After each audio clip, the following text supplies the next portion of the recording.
Hi, I'm Larry Gifford. I have Parkinson's disease. This is When Life Gives You Parkinson's.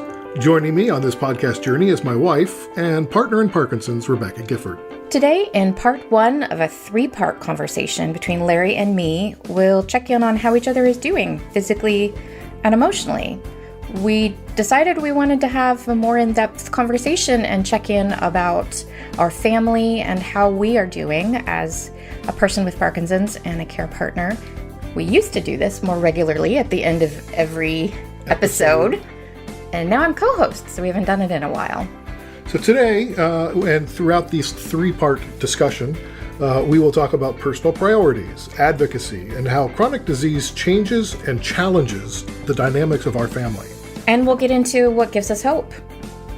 In part one that you were about to hear, we're talking about where our life is from a practical perspective, the joys and pressures, and also what we are discovering about what we need as people and as a family to maintain balance and productivity in our relatively new life where Parkinson's is a main character. We are figuring out how to take true breaks, a concept and practice that changes its meaning constantly. It looks different as Parkinson's progresses. And we are relearning how energy conservation and awareness affects our well-being and the ability to be present and as healthy as possible. So let's get to it. What do you say? Yeah. Larry begins the conversation. First off, I want to tell you that I love you. I love you too. And I wouldn't want to be on this journey with anybody else. Me either. I also wouldn't want to be on this journey. Right. Ideally. But if it wasn't this journey, it would be a different journey. It would be something else. Yeah. We know that in this lifetime we are meant to face what can feel like insurmountable challenges at times, as are many people who are alive during this time, because sometimes what's going on in the world feels overwhelming. Yeah. And looks overwhelming.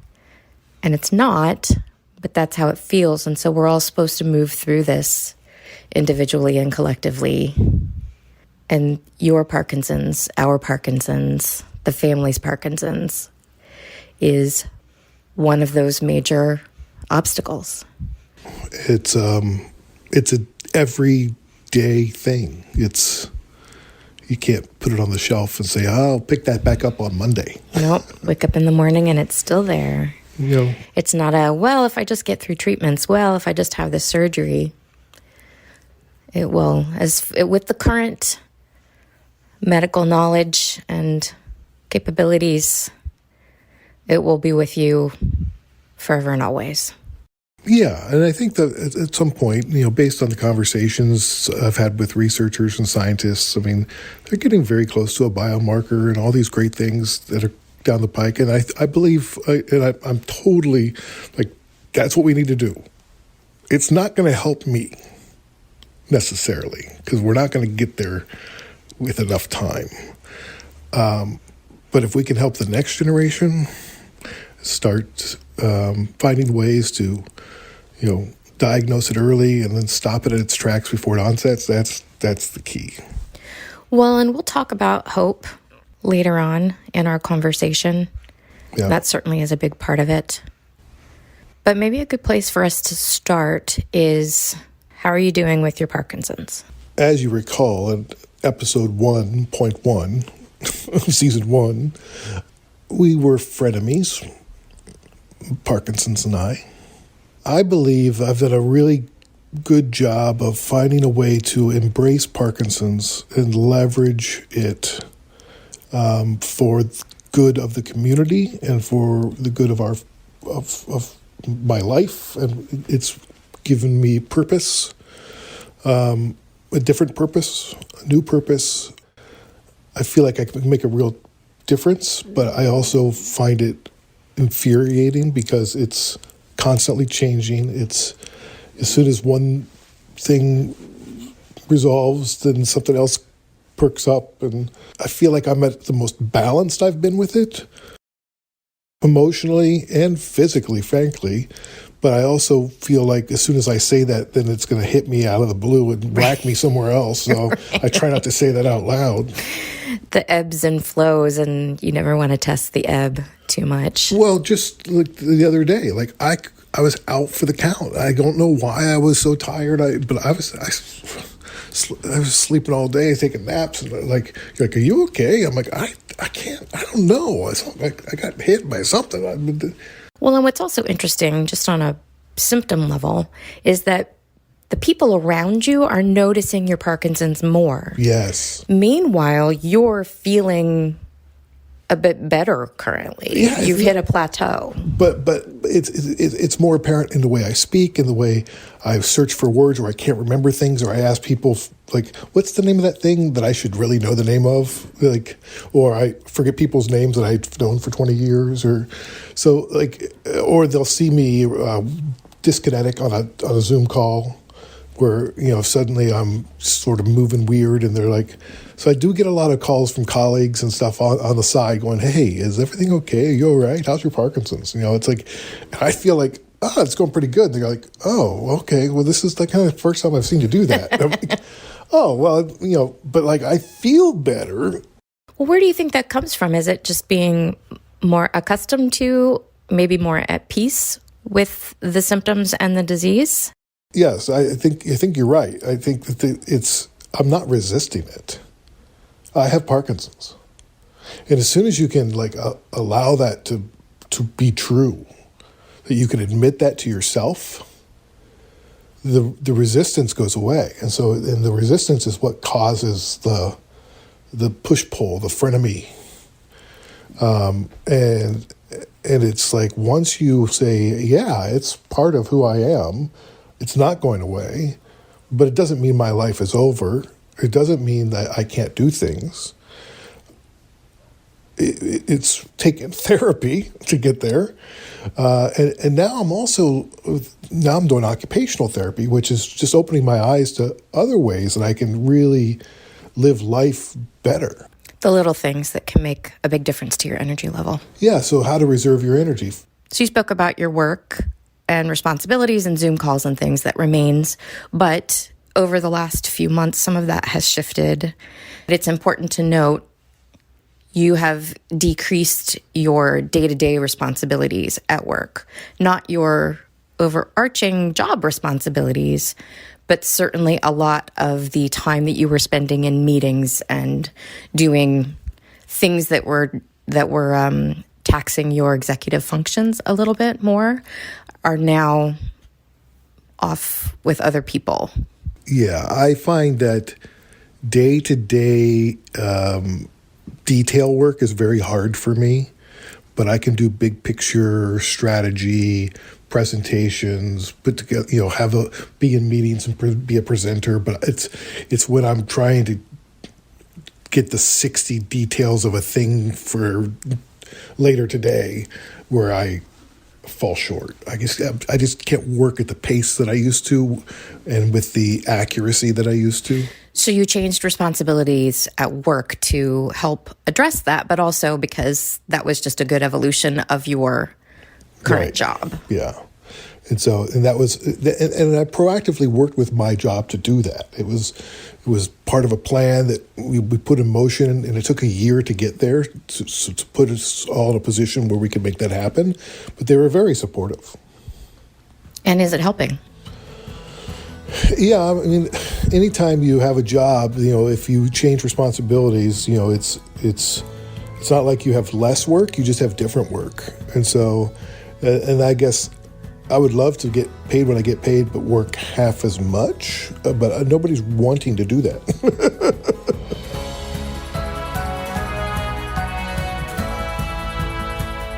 My life is a bit busier in a good way. It always takes little steps, a little bit busier every season, every term. I'm spending more time and energy happily on the writing workshops that I offer in various venues that are really about using creative expression as a tool and as a way of learning about yourself and discovering your place in the world and finding your voice. very excited about them, and I'm now offering them on my own in partnership with a local improv theater. So that's taking up more time, and also kind of happily being the general centerpiece of my professional life right now. I'm also doing a lot more in the community, in the Parkinson's community, in the care partner community. And over the last few months, that's ramped up quite a bit. More speaking engagements and opportunities with different organizations, including World Parkinson Coalition. And all of that is continuing in a really positive way. I like my contribution to the community, but I also like that I have things going on that have very little to do with Parkinson's. Sure. The Parkinson's community. That's kind of my own thing. I'm looking to get back more into my own writing, still working with writing clients on a marketing and content development basis, but hoping to do more of my own writing here in the next few months, which certainly Parkinson's would touch that because it kind of touches everything, but that's my thing, that's my voice. It's separate from what we do with and for the community. And I need that, as all of us care partners know, and most of the people with Parkinson's know about their care partners. We need to have those things that are separate from. Yeah. I think it's important also to note that on a practical basis, parenting has been challenging the last few months. It's shifting and changing a bit. We don't talk about parenting very much on the podcast, but I know that people tend to know that our son has some challenges, so we address them in various ways. And but it's a daily thing that needs to be addressed and takes some time and energy in our world. He is somebody who needs a lot of attention from mom and dad all day long. And support, simply to get through this very strange and challenging time of development. He's 12. Going on 13 soon? He's certainly a preteen in a lot of ways. In other ways, he's 6. In other ways, he's 60. He's 45, right? So parenting challenges, everybody's got parenting challenges. And ours are just particularly acute right now. And so just from a practical basis, I feel like that's important to mention, that we're spending a lot of time and energy and money, frankly, addressing that. And he's an extraordinary person. I'm happy to support him and love him dearly. But it's a thing. Well, and he ebbs and flows with his interest in Parkinson's, and with he just doesn't want me to have it some days, so I can just go out and wrestle with them. Or we asked him if he wanted to be part of this update, and it was a pretty quick no. Yeah, he sometimes will ask me a question, and he'll go, "So you still have Parkinson's?" Yes. Or why do you have to use your walking poles? And he's asked me that before, but he keeps trying to understand it, and I'm like, I have a hard time understanding it too. So I think he forgets. Yeah. That you have Parkinson's in some ways, or maybe tries to forget. It's great that he doesn't identify you as primarily a person with Parkinson's. He doesn't go, yeah, my dad, he's got Parkinson's. He doesn't think about that first and foremost about you. 25 things come before that in the list, which is remarkable on his part and your part, that you've been able to keep your relationship free of that identifying influence. And truly, I mean, for Christmas, he gave me a hammer that says world's best dad. Right. So obviously he's aware of my carpentry skills.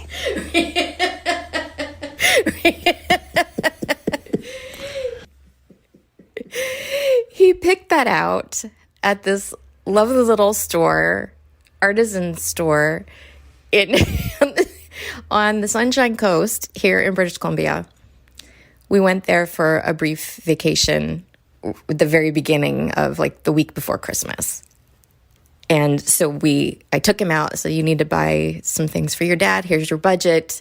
He spent some things at this great store. And then we went to this other store and he's like, this is it, Mom. This is it. I'm like, are you sure? Maybe we should look around the rest of because he picked it up pretty early. Yeah. Maybe we should look around the rest of the store, knowing that a hammer would be something that's not exactly, your wheelhouse.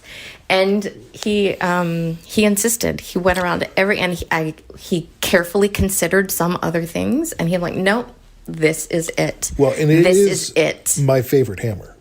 Your on the long list of hammers that you enjoy. When I rank the hammers in my life, that one's at the very top. He was so insistent and so proud that he found it. And really, I don't think it mattered that it was a hammer. I think if it had been anything else, a wrench, a shovel, it could have been anything, a mug that had World's Greatest Dad on it or whatever. Yeah. He just wanted something that said World's Greatest Dad because he wanted you to know that you're the world's greatest dad. Well. Which is very sweet. That is very kind. And, there's a lot of great dads out there. So it's hard for me to say I'm the world's greatest. Well, to him. To him, of course, yes. Yeah. We took a break from the podcast. Yeah. During the last several months, which I'm not going to lie, was kind of nice because it was just something else that was not on the list. But once we came back, I was happy I was back. I appreciated and enjoyed that outlet and being able to speak directly to the community. Yeah, I missed the podcast, but I also enjoyed the time away. We needed the time away. Yeah, it was just getting a little bit crazy, and I'm finding I need to take those moments, and like we did it before Christmas, where it just took 2 weeks, and I just checked out of everything as best as I could. Sometimes the job won't allow me to totally check out, but you did better than I've ever seen you do, yes, frankly. And I think it was because you gave yourself a longer period of time. Because those first few days were a little dicey. If we hadn't gone away, right, literally changed our scenery and our environment, I don't know that you would have done as well. Well, I also have a hard time now watching like movies and TV shows. I get fidgety and stuff. Like it's hard to complete that. So I have to find alternate activities. And so like now I'm really into Lego, and I got puzzles, and I was working on that. And then like I'd have like my iPhone or iPad or whatever with a movie on, so I could be there, but I didn't have to just sit and watch because I don't have the focus and attention. And I started doing books on tape because my attention span won't let me I can't read more than a couple of pages at a time. But the biggest change that I saw during that time was you were able to turn down the work noise, work and projects, because not all of it has to do with your job. It's all the other things that you are responsible for, and PD Avengers and everything. You were able to kind of turn that knob way down so that list of things that needed to be done or weren't getting done or whatever wasn't constantly niggling at you. I will give you full credit for that, because there was an expectation that this would be a non-working time, and I didn't want to disappoint you. And I used that as inspiration for me to, after you went to bed, I'd sneak on the computer every now and again and check my emails and whatnot. But I was not, during the day, I was checked out. And you gave me permission to do that by saying, you're not working, right? You're not working. And you repeated that a lot. And I appreciated that, because it just was a good reminder, I am on vacation and I've earned this and I can relax. And my fear is if I let my guard down and I stop moving, I won't be able to get back into that groove. I feel like I need that continuous perpetual motion, or I'll lose my mojo. But you proved over the last couple of days going back to work.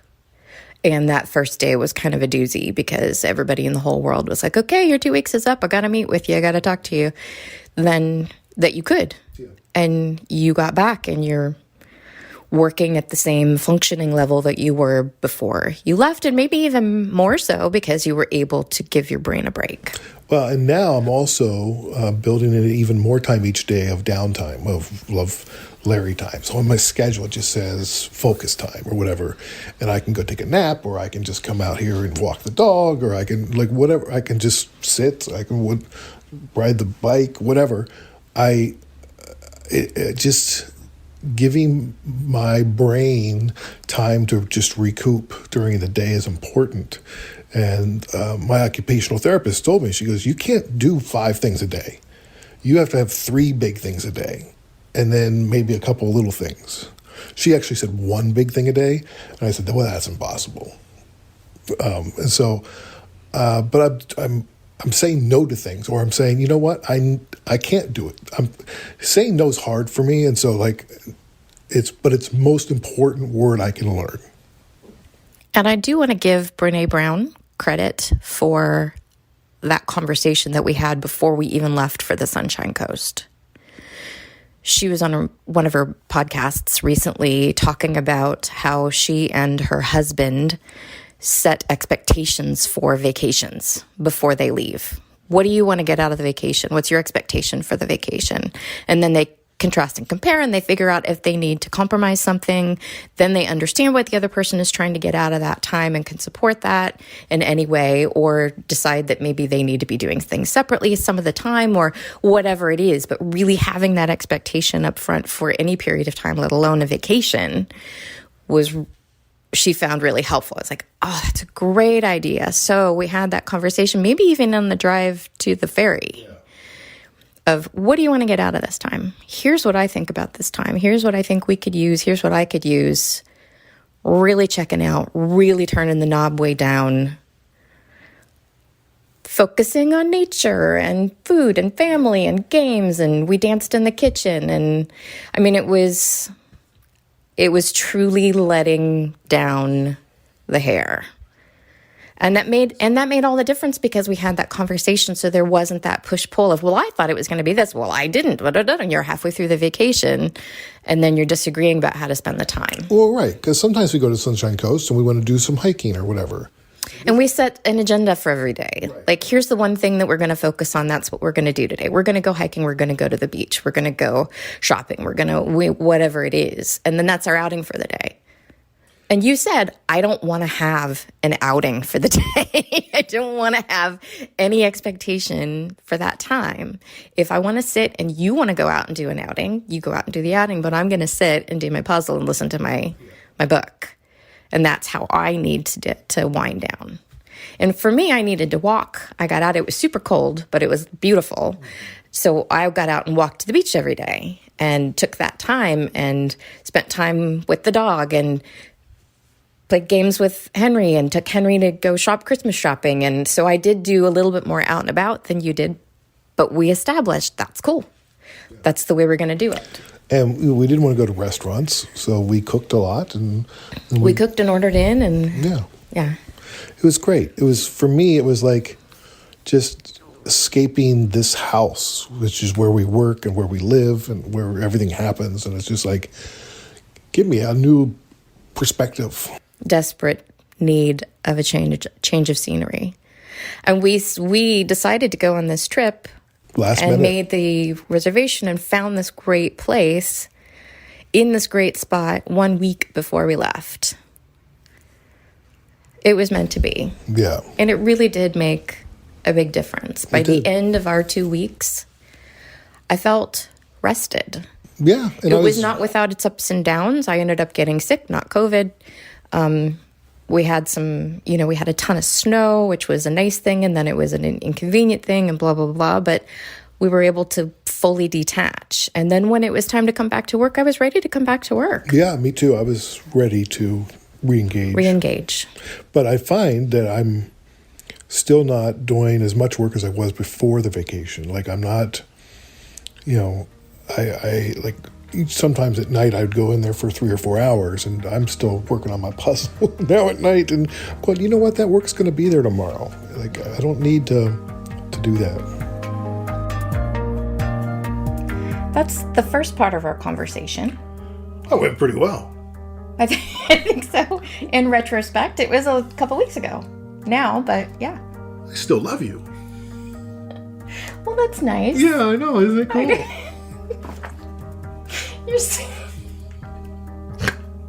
Nothing has changed in 2 weeks. It's remarkable. Next week, we dig deeper and talk about some emotional challenges and dark moments from the last few months. I do want to dedicate this episode to my friend Suki. Suki was a member of our Improv for Parkinson's troupe here in Vancouver.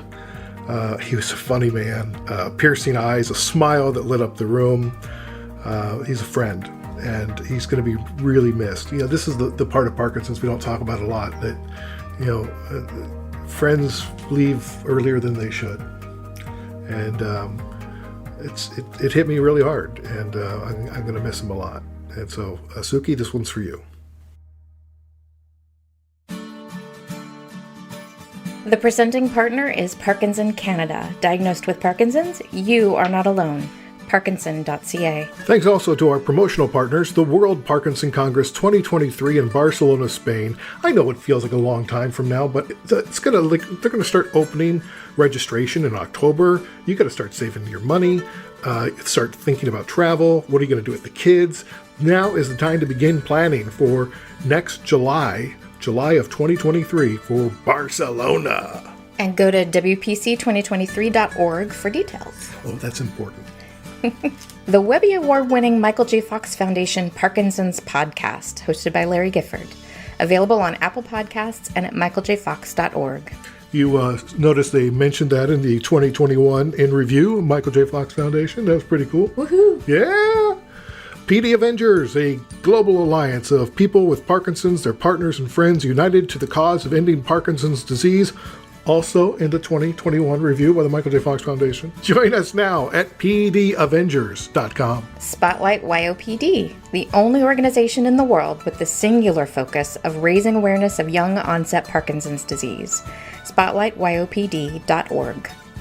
Now, here I have a favor to ask of you. If you could just share this podcast with someone you think could benefit from it, would find it interesting, would learn something from it, maybe recommend a certain episode that is related to some of the symptoms you're going through. Recommendations are the most effective way to grow our audience and raise awareness of Parkinson's disease. Keep positive. Keep exercising. Keep listening. We'll talk to you next time.